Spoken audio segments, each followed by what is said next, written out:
Hello and welcome to That Dragon Cancer. This is Adrift.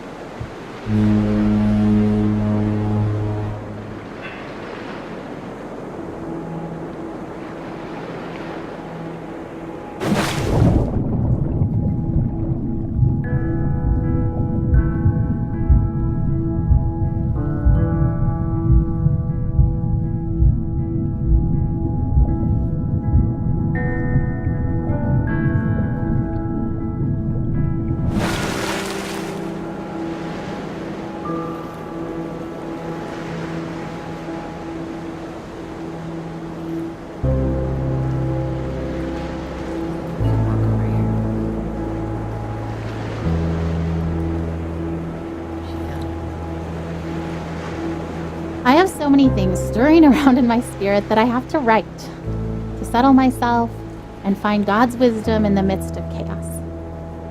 I'm scared I won't be strong enough to face the things we might have to face in the coming weeks and months. But then I remember how much grace God gave us to walk out everything we've already faced. I've never felt completely overwhelmed, and I've never felt alone. So no matter what comes next, and I truly cannot even begin to guess how this will go, I know we will be carried. I want to shout out, look what God is about to do. Watch how he delivers Joel. And at the same time, I want to roll up in a silent ball and wait it out with fear and trembling, so aware of all my doubt, but yet convinced that my doubt is insignificant compared to God's faithfulness.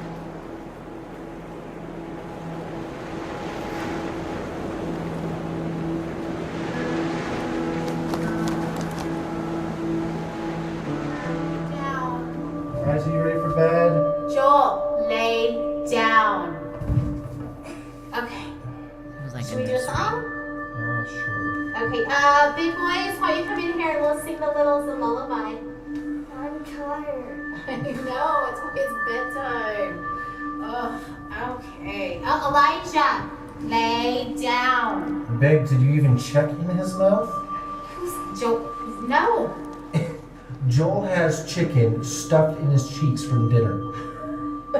Getting out, that is so disgusting. Been in there for the last 2 hours. Okay, hold on, I'm trying. Joel, ouch! Stop! Did he just bite you? Yeah, I think he like just put too much in his mouth so he can't. He was just saving it for later. And I can roll my around.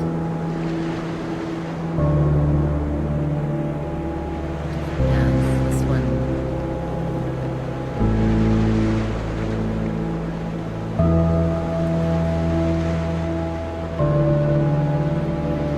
We've been through so much already. This is a new degree of tragedy, but it's not so much different from the struggle we've already been living. We pressed into God. We pressed into faith. We fought until we found peace. We stood in peace when our flesh wanted to strive more. We stood in peace when it started to feel like laziness or foolishness or both. We waited for God to direct us specifically in prayer because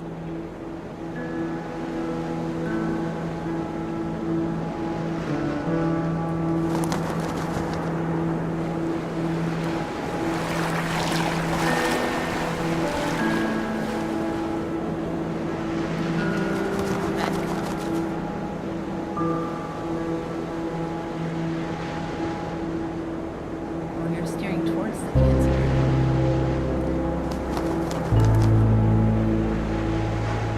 Do this.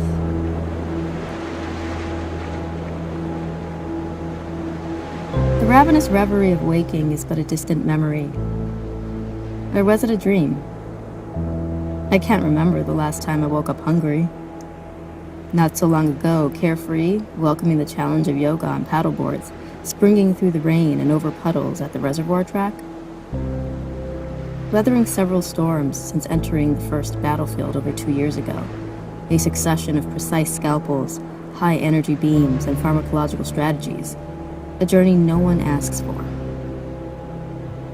Still standing, spirit unyielding but not the same. With each treatment, an imprint, evidence of what came before, willing rogue mutinous cells to yield to my current tailored chemical onslaught, stay put and do not multiply. Or better yet, disappear altogether. By the will of God, through the tools of modern medicine, with the support of family and friends. Onward.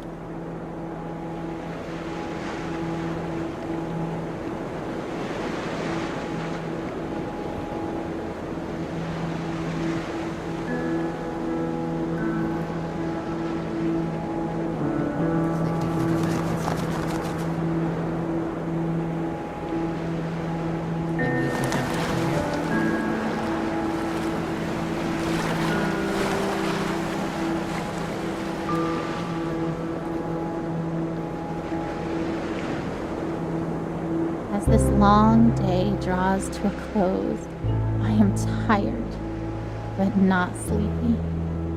My face is puffy from crying. I have a dry throat and dry hands, a slight headache, and a desire to write down absolutely everything. I want to describe the feeling of being entirely empty and entirely resolute. I want to explore how I can be deeply sad and incredibly hopeful at the same time. I want to talk about holding Joel's hand, walking down the hall wanting to soak in the moment, to memorize the feeling of having his hand and mine, to let it matter, and then hating that my thoughts swing to, because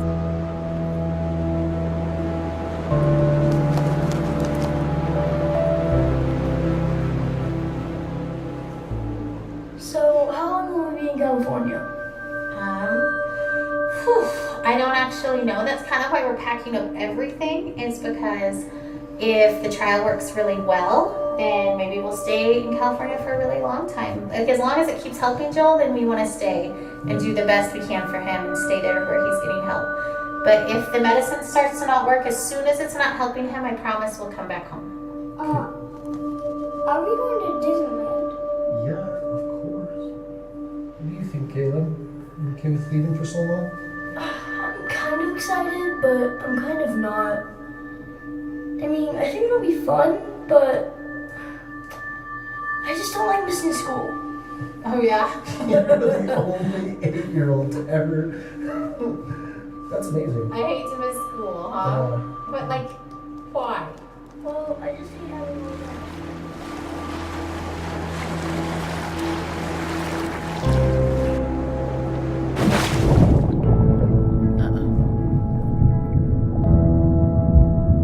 Cancer cells are back. Ugh, her expectation is so maddening sometimes. You know what she wrote on the eve of Joel's first surgery? The one back in January when we first found the tumor? I seriously feel like a kid on Christmas Eve. I'm pleading for God to spare his life, and I'm tempted to despair because self-inspection leads me to conclude I shouldn't expect much of anything. And yet my wife is expecting a surprise party from the Lord, replete with presents, supernatural miracles.